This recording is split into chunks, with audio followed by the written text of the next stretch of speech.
Du Trisac. Même si tous les chapeaux lui font, il ne parle jamais à travers son chapeau. Vous écoutez Du Trisac. Philippe Richard Bertrand est avec nous. Phil, bonjour. Ah. Allô, Phil, prise 2.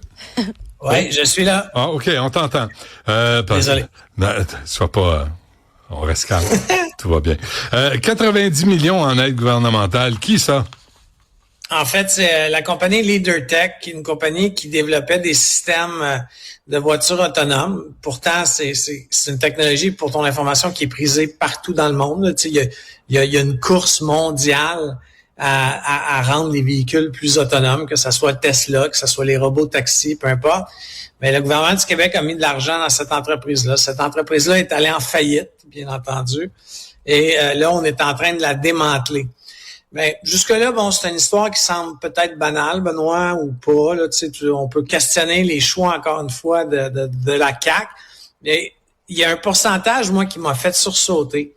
Comment qu'une compagnie, OK, peut avoir, au fil des années, 195 millions de dollars d'aide gouvernementale, quand son chiffre d'affaires, au plus haut des plus hauts des plus hauts, là, l'année record de cette entreprise-là, c'était 500 000 $. La question est bonne. La question est bonne. Qui a le téléphone de qui, Benoît? C'est éhonté. C'est honté puis je t'entendais parler à David Proulx tantôt, là, qui semble être dans un autre pays. Mais tu sais, puis je suis d'accord avec ce qu'il a dit. C'est éhonté pour ceux qui travaillent fort pour leur argent, qui payent leurs impôts au gouvernement. Puis pendant ce temps-là, le président de cette entreprise-là, bien connecté, OK, s'est tiré un salaire de 200-300 000 $ par année. Hey, tu fais 500 000 de revenus par année. Ouais. Mais où sont allés ces millions?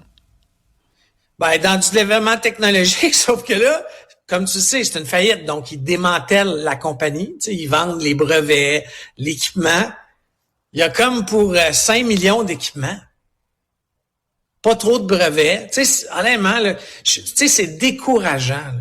C'est tellement décourageant de voir des histoires comme ça. Dilapider des fonds publics sans reddition de compte. Il y a personne redevable ou responsable. Non, puis encore une fois, là, tu sais, pense au ratio. J'arrondis 200 millions d'aide gouvernementale, 500 000 de revenus. Voulez-vous rire de nous? Ben oui. Tu sais. Ouais. Mais ça passe dans le beurre. Là, t'en parles là, LeaderTech, mais demain, on l'a oublié, puis les 100 millions, 200 millions, on les a payés, puis on les reverra plus. Ouais, je sais, mais quand tu calcules tous les 200 millions, les 100 millions, le 10 millions ici, Nordvolt, on est rendu à peu près entre 5 et 7 milliards qu'on a perdu collectivement sous la CAQ. Hey, c'est de l'argent, Benoît, là. Ouais. C'est de la grosse argent, là. Mais surtout que la CAQ nous avait promis, c'était présenté comme une autre façon de gouverner, une autre façon de faire de la politique. Tu sais, puis ils voulaient un parti économique, tu sais, basé sur l'économie. Là, tu regardes le résultat final après 2 mandats, c'est assez décevant. Et la première ministre, comment tu trouves ça, moi, qu'elle connaisse pas la dette du Québec? Regarde, je t'ai entendu, Mario, ce matin. En fait, tu sais, moi, personnellement, je me sens éduqué, je lis l'actualité, je me sens informé. J'aurais pas été capable de te donner le chiffre. Par contre, là, t'es la première ministre du Québec. C'est une donnée assez critique. Tu comprends? Si tu me demandais, Philippe, c'est quoi le chiffre d'affaires de ta compagnie ce mois-ci, le mois dernier, je suis capable de te répondre. Mais la première ministre, son chiffre d'affaires, c'est combien de revenus qui rentrent dans le Québec, au niveau de l'État. Ouais. C'est quoi notre dette? C'est quoi nos paiements? Honnêtement, encore une fois, un peu comme t'as dit, et aussi Francis Gosselin, parce que Mme Fréchette, je vais prendre l'expression de Francis Gosselin, c'est une première de classe. Là, c'est une dame qui est reconnue pour bien maîtriser ses dossiers, mais là-dessus, elle a une semaine difficile, admettons. La CAQ a une semaine très difficile. Non, mais elle a été... Attends, mais c'est pas depuis qu'elle est première ministre. Elle a été ministre de l'économie. Fait que si tu engages l'économie du Québec dans des contrats, des subventions, faut que tu saches que ça s'en va sur la carte de crédit. La carte de crédit, es-tu pleine? On a-tu fait les paiements? Es-tu à zéro ou est maxé? Là, à un moment donné, elle devrait savoir ça. Ah non, mais là, on est rendu, puis tu sais, je t'ai fait rire hier, mais tu sais, on est rendu qu'on emprunte de l'argent à des Shylock pour payer à la carte de crédit, là, à des prêteurs sur gage quasiment. Là, parle-nous de Nebraska. Parle-nous, Phil, de Nebraska. Ouais, un autre dossier. Excuse-moi, là, c'est que des mauvaises nouvelles aujourd'hui. Je vois ça, pas de bonnes nouvelles. Mais Nebraska Lithium, on a mis collectivement 1 milliard de dollars là-dedans au fil des années. OK? Puis, pire que ça, on a mis un petit dernier 250 millions, OK, en catimini il y a une couple de mois, avec un avis défavorable des fonctionnaires qui évaluaient le dossier. OK? Moi, là, Benoît, tu le sais, mon père était chef de cabinet du premier ministre il y a 30 ans, 40 ans, mais je sais comment ça marche. Tu sais, je l'ai vécu, jeune enfant. Ça veut dire là, qu'il y a quelqu'un qui a appelé, là, puis qui a dit, on fait le deal quand même. Tu sais, ça, là, généralement, c'est le ministre, le chef de cabinet du premier ministre ou le premier ministre lui-même.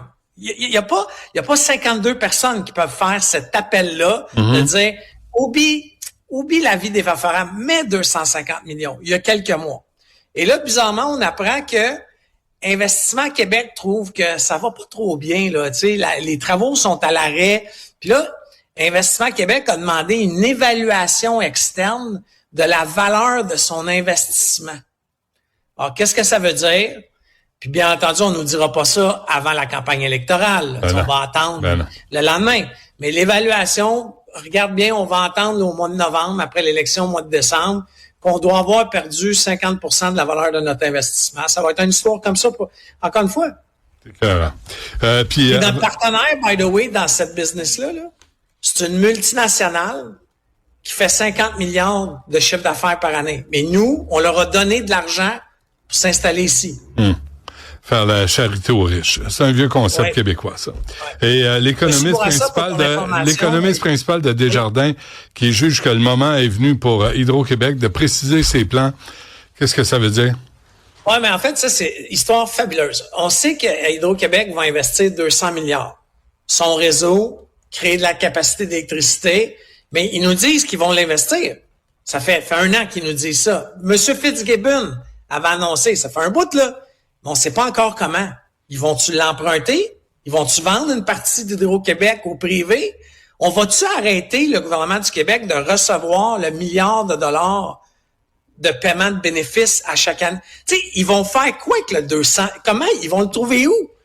Puis, tu sais, tu comprends? Là, ils partent des projets. Puis ce qu'on va apprendre, encore une fois, Benoît, c'est qu'à un moment donné, ils vont s'être lancés dans un projet. Il n'y aura pas d'argent dans les coffres, puis ils vont être obligés de l'emprunter à 10-12% sur les marchés internationaux.